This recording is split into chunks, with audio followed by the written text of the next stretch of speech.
El charro del Callejón del Diablo, escrita por Cofradías de Brujas. Muchas personas tienen la errada idea de que las apariciones, los espantos y las criaturas sobrenaturales solamente pertenecen al folclore de las zonas rurales más apartadas, pero olvidan que en sus inicios la Ciudad de México fue creada sobre pueblos llamados originarios y precisamente por ello cuenta con toda clase de leyendas espeluznantes y aterradoras, las cuales han perdurado en la memoria colectiva de sus habitantes y de todos aquellos que la visitan.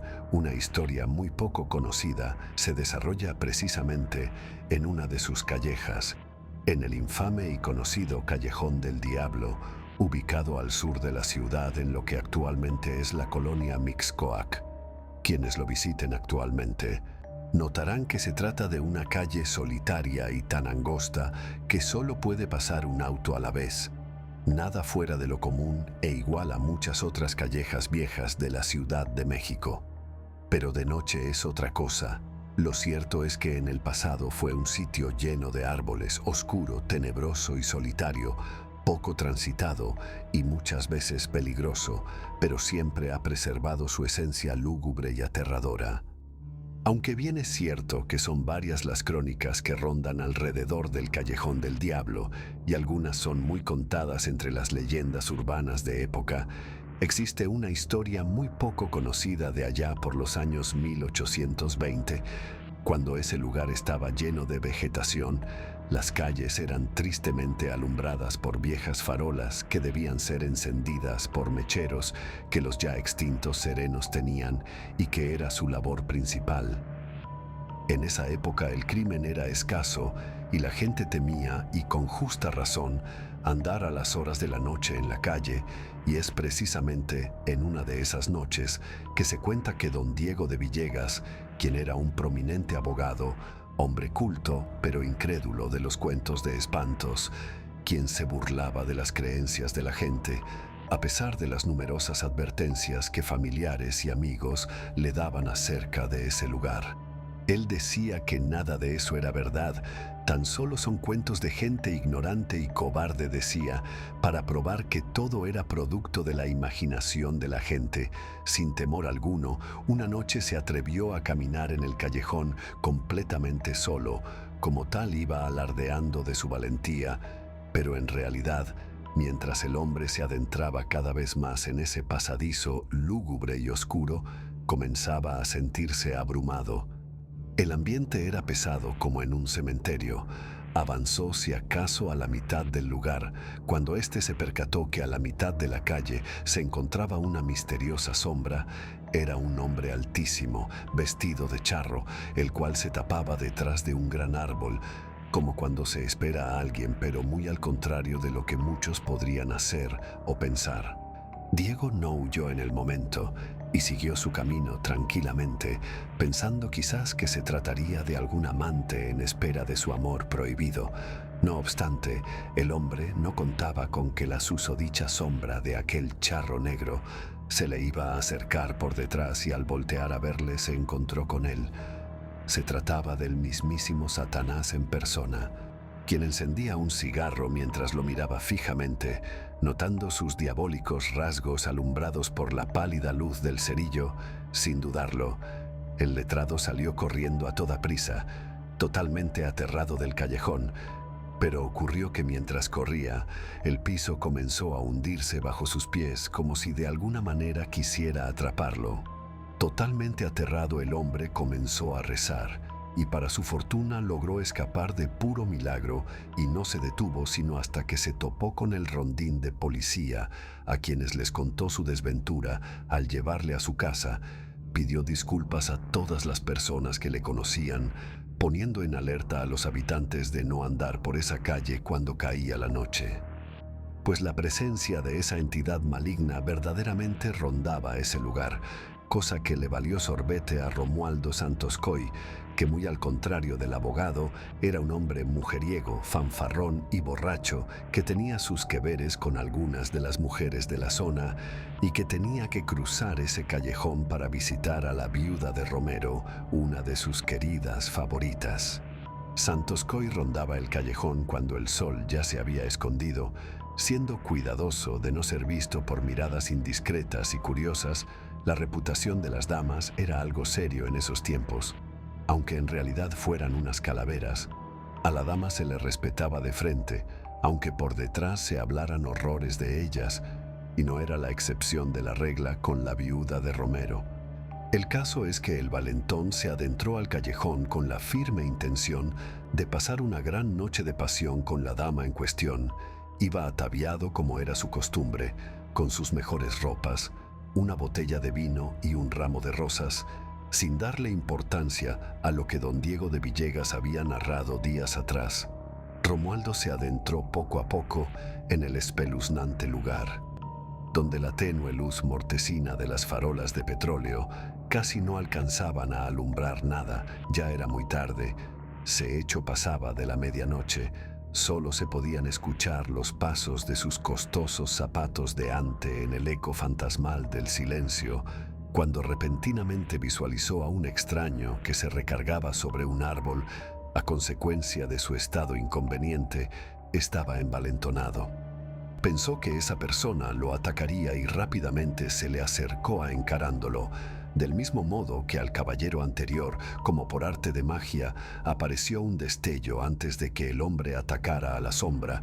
Era el fósforo con el que el charro encendía su cigarro, y para su mala suerte se topó no con el rostro de un hombre, sino con un horripilante ser rojo y cornudo. Con la piel roja y los ojos encendidos como llamas ardientes, Santos Coy no corrió con la misma suerte que don Diego de Villegas. El diablo le cobró muy cara la osadía, pues se le puso enfrente al ebrio con tan infernal semblante que el pobre hombre no pudo soportar la demoníaca visión y primeramente enloqueció, pues tal como había manifestado de Villegas. El piso parecía hundirse a sus pies como si alguna clase de fuerza lo intentase arrastrar con ella al infierno. La señora viuda de Romero, al escuchar el escándalo y salir a ver qué pasaba, vio a su amante en su puerta, totalmente fuera de sí, temblando de terror y sudando frío, gritando que se había topado al charro negro y que este era el diablo en persona. Por varios días Santos Coy tuvo fiebres y espasmos producidos por el espanto, hasta que finalmente murió de puro miedo. Por mucho tiempo la gente evitó pasar por ese lugar a menos que fuera absolutamente necesario y nunca lo hacían solos, mientras que los habitantes del lugar escuchaban ruidos, alaridos, miraban sombras y muchos otros sucesos extraños que delatan la presencia de un ser maligno que se paseaba a sus anchas por los rincones de ese tenebroso callejón del barrio de Mixcoac en busca de almas a las cuales llevarse. El doctor Antonio Marquina y Ruiz fue el último caballero que se vio en la imperiosa necesidad de cruzar por esa aterradora calle cuando en ella reinaba el diablo vestido de charro. Una mujer requería urgentemente asistencia médica para su madre, que estaba gravemente enferma, sin más remedio y más por la piedad del galeno que por ganas. Accedió a presentarse en el domicilio donde atendió a la mujer mayor de sus dolores. No fue al momento de entrar, pues a pesar de que era apenas la tarde y el sol se encontraba en todo lo alto, sin embargo, don Antonio manifestó que desde el mismo instante de poner un pie dentro del callejón se sentía una vibra muy pesada, un ambiente más bien fúnebre, y es que la angostura de la calle, llena de árboles, te hacía sentir encerrado, acorralado, eso a plena luz de día, y sin nada de espíritus o apariciones.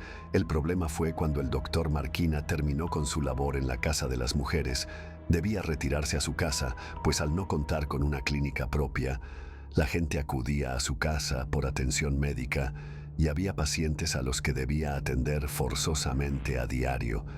A pesar de las súplicas de las mujeres de esperar a que de menos el sereno pasara o el rondín de policía hiciera su aparición, el doctor pensaba que si se apresuraba no tendría la desventura de toparse con el demoníaco charro negro. Salió lentamente, pero a paso seguro, con la firme intención de no mirar al espanto en cuanto hiciera su aparición. Sin embargo, no fue la excepción, y tal cual. Al llegar a la mitad del callejón, estaba postrado el charro en el árbol, a pesar que el doctor Marquina hizo hasta lo imposible por no voltear. Simplemente no pudo evitarlo. La sombra era negrísima, tanto que pareciera que absorbiera a la misma oscuridad. Solamente notaba la penetrante y refulgente mirada de ojos rojos, escrutando su persona como sabiéndose temido por el hombre de medicina. Al encender su cigarro, como era costumbre, fue que el médico pegó un espantoso grito, huyendo despavorido del lugar, pero en esa ocasión algo no pasó como antes. El tropel pesado de un caballo hizo eco, tanto en el callejón como en las calles de los alrededores. Se escucharon tenebrosas carcajadas que le pararon los pelos al más valiente, así como gritos de auxilio. Súplicas y tal como si estuvieran golpeando brutalmente a una persona. Ante el alboroto, la gente corrió a dar aviso al rondín policíaco. Sin embargo, los gendarmes llegaron tarde. Por alguna razón que nadie conoce, el doctor don Antonio Marquina y Ruiz jamás volvió a ser visto. De alguna misteriosa manera el callejón se lo tragó, por decirlo de alguna manera. El escándalo no se hizo esperar y llamó la atención del clero, especialmente de su ilustrísima don José María de Jesús Díez de Sollano y Dávalos, excelentísimo señor obispo de esa época, quien dio la orden de mandar clérigos a ese lugar para exorcizarlo y bendecirlo para evitar que más tragedias siguieran aconteciendo. El temor en los habitantes era evidente, a pesar de la presencia de los sacerdotes, quienes a pesar de tener a Dios Altísimo de su lado, se negaban a entrar apresuradamente al lugar, comenzando el ritual de desalojo desde la parte externa y avanzando a paso lento hasta llegar al sitio maldito, donde afirmaban que el charro se hacía presente, siendo estos mismos testigos de la infernal presencia, que los miraba retadora y amenazantemente desde las sombras. Y no era para menos la molestia del engendro del infierno. Después de todo, durante años ese sitio lo había reclamado como suyo y no lo iba a soltar tan fácilmente. Encaró a los piadosos sacerdotes, comandados por Fray Alfredo Ladrón de Guevara, quien presidía el ritual sacro para echar al demonio de ese lugar, y quien hizo que el charro finalmente retrocediera hacia las tinieblas nuevamente.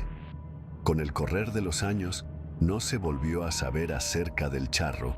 Sin embargo, el callejón no dejó de ser un sitio escalofriante, a pesar que la actividad bajó considerablemente por mucho tiempo. Es bien sabido que aún en la actualidad, en pleno siglo XXI, cada barrio de la metrópoli mexicana, moderna y cosmopolita, pero que aún conserva su legado histórico y legendario, mantiene vigentes esos viejos relatos que evocan un pasado de misterio y temor, historias que reflejan tanto la fascinación como el miedo humano a lo desconocido. Incluso hoy en día es de todos sabido que el viejo y legendario Callejón del Diablo, en Mixcoac, continúa siendo un rincón que sigue provocando escalofríos entre quienes se atreven a recorrerlo al caer la noche. Y a pesar de que todo ha cambiado a su alrededor, el lugar se ha anclado en la memoria colectiva de la Ciudad de México como uno de los lugares más embrujados de la gran urbe, guardando mitos que, desde la época colonial, continúan aterrorizando a locales y visitantes por igual.